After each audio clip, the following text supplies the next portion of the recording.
As we mentioned, nearly 7 million votes have already been cast in California's recall election. That number is pointing to a healthy turnout in the off-year special election. For more on the numbers, I want to bring in Kabir Khanna. Kabir is CBS News' Deputy Director of Elections and Data Analytics. It's good to have you on. So how do early voting figures in this recall election stack up against last year's general election, Kabir? Hi, Lana. Well, while there's often a dip in interest in these off-year elections, it doesn't look like that's really the case this year in California. As of yesterday, 6.9 million ballots had been cast early. And for context, that's about 80% of the presidential early vote that was cast last year at an equivalent point in the campaign, so just under a week out. And it could be that the increased political engagement that we saw in the Trump years, which was evident in record turnout in the 2018 midterms and last year's presidential election, is continuing on. For reference, the last gubernatorial election in California in 2003 saw a total vote of about 9 million. It looks like the voting this year is on track to blow past that and might be closer to Gavin Newsom's first election in 2018.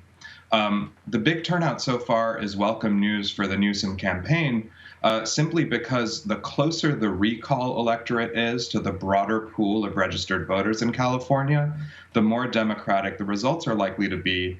And that's because in California, registered voters are heavily Democratic. The big question going forward is whether early voting will continue at this pace or whether it will slow down. We've already seen it slow down a little bit since about a week ago. What often happens is that there's a bit of a slowdown and then a last-minute uptick when the early voting period ends, which can often result in lots of ballots coming in after Election Day. And in California, we could see ballots coming in up to a week after Election Day, Lana. And many of those ballots that have already been returned have come from registered Democrats. Does this indicate some good news for the Newsom campaign?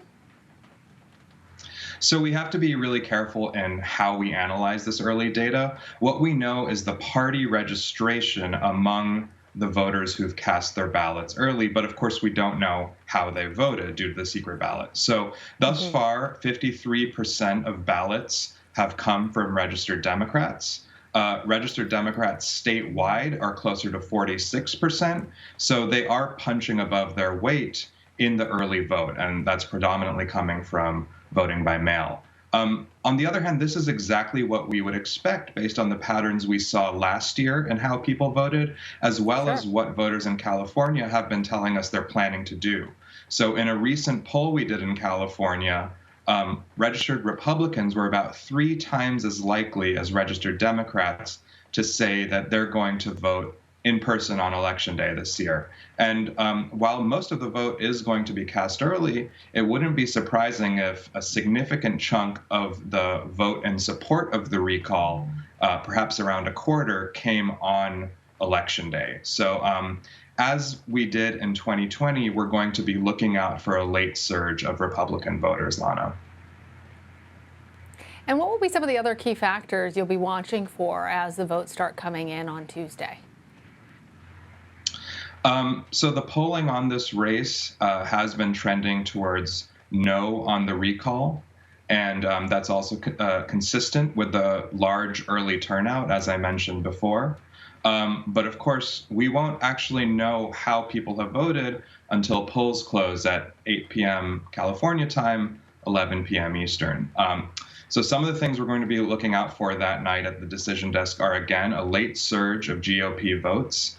We're going to be working really hard to figure out what types of ballots counties are reporting after polls close. Are they mail ballots? Are they early in-person ballots? Are they ballots that were cast on Election Day? Because what we often see is that support for candidates, and in this case for or against the recall, will differ quite a bit by vote method. So particularly if we see a big split, let's say, between the mail vote and the Election Day vote, the relative sizes of those two groups are going to be critical in determining whether Governor Newsom survives the recall, and if so, by how much. So getting a handle on those group sizes by vote method is a big thing we'll be doing. And of course, we'll be reporting everything we know as we know it. And the last thing I'll say about Tuesday night that's important to remember, especially in California, is that we probably won't see a significant chunk of the vote that night. Around a quarter of the vote may not be reported until the days afterwards. So if it's a somewhat close race in the end, we're going to have to be patient. All right, Kabir, thank you. Thank you.